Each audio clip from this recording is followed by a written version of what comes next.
Hello all welcome back to Yashaswini Vamshika cooking and tips and ప్రతిరోజు లాగానే ఈరోజు కూడా సూపర్ యూస్ఫుల్ టిప్స్ అయితే వచ్చేసాను. స్కిప్ చేయకుండా చూడడానికి అయితే ట్రై చేయండి. ఈ టిప్స్ తోటి మన టైంని, మన శ్రమను, మన మనీని అయితే సేవ్ చేసుకోవచ్చు. ఇలాంటి బాక్సులు ఉంటూనే ఉంటాయి కదండి, బిర్యానీ బాక్స్ లేదంటే హలీం తెచ్చుకున్నప్పుడు వీటిని తినేసిన తర్వాత వేస్ట్ అని పడేస్తూ ఉంటాం కదా. అలా పడేస్తే వాటితోటి ఈరోజు ది బెస్ట్ రీయూజ్ టిప్తో అయితే వచ్చేసానండి. దీన్ని బ్యాక్ సైడ్ తిప్పేసి ఇలాంటి కొంచెం అయితే దాన్ని రంధ్రాలు పెట్టేసండి, చిన్న చిన్న రంధ్రాలు పెట్టేసండి. దీనిలో కొత్తిమీర కానివ్వండి, లేదా కరివేపాకు కానీ, ఇలా పుదీనా కానివ్వండి వేసుకొని ఒక్కసారి వాటర్తో వాష్ చేసుకున్నామంటే చాలండి.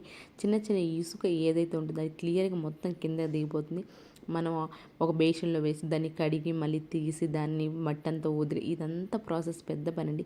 సింపుల్గా ఇలా రంధ్రాలు పెట్టి ఒక్కసారి పెడితే చాలండి, మనకి పదాకులు ఇదే వాడుకోవచ్చు. ఐ హోప్ ఈ టిప్ ట్రై చేయండి, మీకు ఖచ్చితంగా వర్క్ అవుతుంది. అండ్ నెక్స్ట్ టిప్ వచ్చేసి, మనం ఉల్లిపాయలని కట్ చేస్తూ ఉంటాం కదండి చాకుతోటి. అదే చాకుతోటి మళ్ళీ మనం కాయల్ని కట్ చేసుకోవాలి. ఏదైనా ఫ్రూట్స్, యాపిల్ని కట్ చేసుకోవాలి అనుకోండి. యాపిల్ మనం సేమ్ ఇదే చాకుతో కట్ చేసామనుకోండి, వెంటనే ఆనియన్ స్మెల్ వస్తూ ఉంటుంది కదా. ఆ ఉల్లిపాయ స్మెల్ రాకుండా ఉండాలి అని అంటే చాకుని వెంటనే ఇలాగ ఒక్కసారి నిమ్మకాయతోటి రుద్దేసామనుకోండి, మనం ఏ ఫ్రూట్ కట్ చేసినా సరే ఆ ఫ్రూట్ అనేది ఆనియన్ స్మెల్ రాకుండా ఉంటుంది. ఐ హోప్ ఇది కూడా నచ్చిందని అనుకుంటున్నానండి ఈ టిప్. అండ్ నెక్స్ట్ టిప్ వచ్చేసి స్క్రబ్బర్ ఉంటుంది. స్క్రబ్బర్ పైన 1 స్పూన్ బియ్యం పిండి ఉంటుంది కదా, లేదంటే గోధుమ పిండి అయినా ఓకేనండి. 1 స్పూన్ వేసేసి దీన్ని వాష్ బేసి నీట్గా క్లీన్ చేయండి. మీకు షైనింగ్ అనిపిస్తుంది, ఎంత ఫ్రెష్గా ఉన్న ఫీలింగ్ కూడా వస్తుంది. ఒకసారి మీరు ట్రై చేయండి, మీకు ఖచ్చితంగా వర్క్ అవుతుంది. ఇలాంటి టిప్స్ ట్రిక్స్ మన ఛానల్లో చాలా ఉంటున్నాయండి. ఒకసారి మీరు ఛానల్ని విజిట్ చేయండి. మీకు నచ్చితేనే సబ్స్క్రైబ్ చేసుకోండి. అండ్ యూస్ఫుల్గా అనిపిస్తే మాత్రం ప్లీజ్ మీ ఫ్రెండ్స్ అండ్ ఫ్యామిలీకి షేర్ చేయడం అసలు మర్చిపోకండి. అండ్ సరే, సూపర్ షైనింగ్ అయితే ఉంది. ఈ టిప్ ట్రై చేయండి, మీకు ఖచ్చితంగా వర్క్ అవుతుంది. అండ్ నెక్స్ట్ టిప్ వచ్చేసి సేమియా ఉంటుంది కానీ, సేమియా మనం ఎక్కువ క్వాంటిటీలో తెచ్చుకున్నాం అనుకోండి, అది వైట్ బూజు అలాగ వచ్చే వైట్ పురుగు వస్తూ ఉంటుంది కదా. అలా వైట్ పురుగు రాకుండా ఉండాలి. ఎట్ ద సేమ్ టైం డబ్బాలో పెట్టినప్పుడు ముక్క వాసన కూడా వస్తూ ఉంటుంది కదా, అవి రాకుండా ఉండాలి అనుకోండి.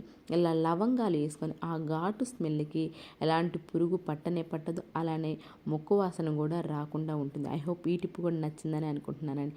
నచ్చితే కదా ప్లీజ్ ఫస్ట్ టైం మన ఛానల్ ఎవరైనా చూస్తే సబ్స్క్రైబ్ చేసుకోండి.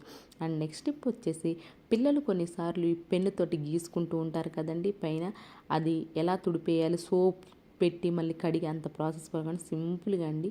అండ్ స్ప్రే ఉంటుంది కదా, స్ప్రే చేసి పర్ఫ్యూమ్ చేసేసి స్ప్రే చేసి ఒకసారి నీట్గా రుద్దేసండి. సింపుల్ పని అండి, చూసే ఎంత సింపుల్గా అయితే అయిపోయింది. ఇలాంటి సింపుల్ ట్రిక్స్ మన ఛానల్లో చాలా ఉంటున్నాయండి. మీరు ఇదే కాదు ప్రీవియస్ వీడియోస్లో కూడా వెళ్ళండి, చూడండి, మీకు నచ్చితేనే సబ్స్క్రైబ్ చేసుకోండి. అండ్ మన సబ్స్క్రైబర్స్ అందరూ ప్లీజ్ ఒక లైక్ అయితే ఇచ్చేసేయండి. అండ్ నెక్స్ట్ టిప్ వచ్చేసి, ఇప్పుడు అందులో సమ్మర్ కాబట్టి పిల్లలు ఇంటి దగ్గరే ఉంటున్నారు కదండి, బిస్కెట్ ప్యాకెట్స్ ఓపెన్ చేస్తారు, అలా వదిలేస్తారు, సగం తింటారు, అలా వదిలేస్తారు. At the same time Lays ప్యాకెట్లు కూడా అంతేనండి, అలా తింటారు, వదిలేస్తారు. ఈ బిస్కెట్స్ ప్యాకెట్స్, ముఖ్యంగా బిస్కెట్స్ ఏంటంటే మెత్తగా అయిపోతూ ఉంటాయి కదా, ఇలా సగం వదిలేసినప్పుడు వాళ్ళు మెత్తగా అయిపోకుండా ఉండాలి అని అంటే ఇలా జార్ తీసుకోండి, గ్లాస్ది లేదంటే స్టీల్ బాక్స్ అయితే ఓకేనండి. దీన్ని ఫ్రిడ్జ్లో పెట్టేసామే అనుకోండి, మనకి మెత్తబడడం బిస్కెట్స్ మనం అనుకోండి, ఒకసారి ట్రై చేయండి. మీరు బిస్కెట్స్ ఫ్రిడ్జ్లో పెడితే మెత్తపడవని ఒకసారి ట్రై చేయండి, మీకు ఖచ్చితంగా వర్క్ అవుతుంది. పడు ఫ్రిడ్జ్లో పెడితే. ఐ హోప్ ఇది కూడా నచ్చిందని అనుకుంటున్నానండి. అండ్ నెక్స్ట్ టిప్ వచ్చేసి ది బెస్ట్ యూస్ఫుల్ టిప్ అండి. ఫ్రిడ్జ్ ఉన్న ప్రతి ఒక్కరు చూడవలసిన టిప్ ఇది. ఫ్రిడ్జ్ మనం తీసుకొచ్చినప్పుడు కీస్ ఇస్తారు కానివ్వండి, మనం తర్వాత ఎక్కడో పడేస్తూ ఉంటాం, వాటిని మళ్ళీ వెతకలే. ఇన్ కేస్ మనం ఏదైనా ఇల్లు షిఫ్ట్ అవుతున్నాం అనుకోండి, ఫ్రిడ్జ్ డోర్ వేసి మాత్రమే తీసుకెళ్తారు. అలాంటప్పుడు ఫ్రిడ్జ్ కీస్ కనిపించలేదు అనుకున్నప్పుడు కత్తెర ఉంటుంది కదండి, కత్తెర తీసుకొచ్చి దాన్ని ఒకసారి ట్రై చేయండి. నేను చూపిస్తున్నాను చూడండి, మీకు లాక్ అన్లాక్ ఖచ్చితంగా వర్క్ అవుతుందండి. ఈ ట్రై చేయండి. కీస్ ఎవరైనా, ఇప్పుడు పిల్లలు ఉన్నారు సమ్మర్లో, ఎవరైనా ఫ్రిడ్జ్ డోర్ పద్దాకులు ఓపెన్ చేస్తూ ఉంటారు కదా పిల్లలు, అలాంటి వాళ్ళు వేసుకోవాలి, ఫ్రిడ్జ్ లాక్ వేయాలి. మీ ఫ్రిడ్జ్ కీస్ కనిపించడం లేదు, లేదా ఇల్లు షిఫ్ట్ అవ్వాలి, ఫ్రిడ్జ్ కీస్ వేయాలి అనుకున్నప్పుడు ఫ్రిడ్జ్ కీస్ కనిపించట్లేదు అన్నప్పుడు కత్తెరతోటి ఇలా ట్రై చేయండి, మీకు ఖచ్చితంగా వర్క్ అవుతుంది. ఈ టిప్ నచ్చిందని అనుకుంటున్నాను. నచ్చితే కనుక మీకు ఈ వీటిలో ఏది యూస్ఫుల్గా అనిపించింది, అది ఏది బాగా నచ్చిందన్న కమెంట్ బాక్స్లో కమెంట్ చేయడం అసలు మర్చిపోకండి.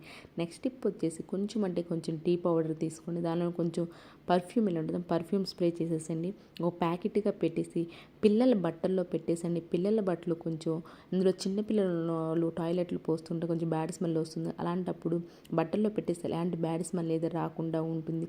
ఇవేనండి ఈరోజు టిప్స్ ట్రిక్స్. మీకు యూస్ఫుల్గా అనిపిస్తుంది, మీ ఫ్రెండ్స్ అండ్ ఫ్యామిలీకి షేర్ చేయండి. నా ఫర్దర్ నోటిఫికేషన్ కోసం పక్కన ఏమైనా బెల్ సింబల్ అయితే యాక్టివేషన్. రేపటి వీడియోలో మంచి టిప్స్ మళ్ళీ మీ ముందుకు వస్తాను. మీరు అందరూ హ్యాపీగా ఉన్నారు, హార్ట్ఫుల్గా అయితే కోరుకున్నాను. Thank you so much for watching.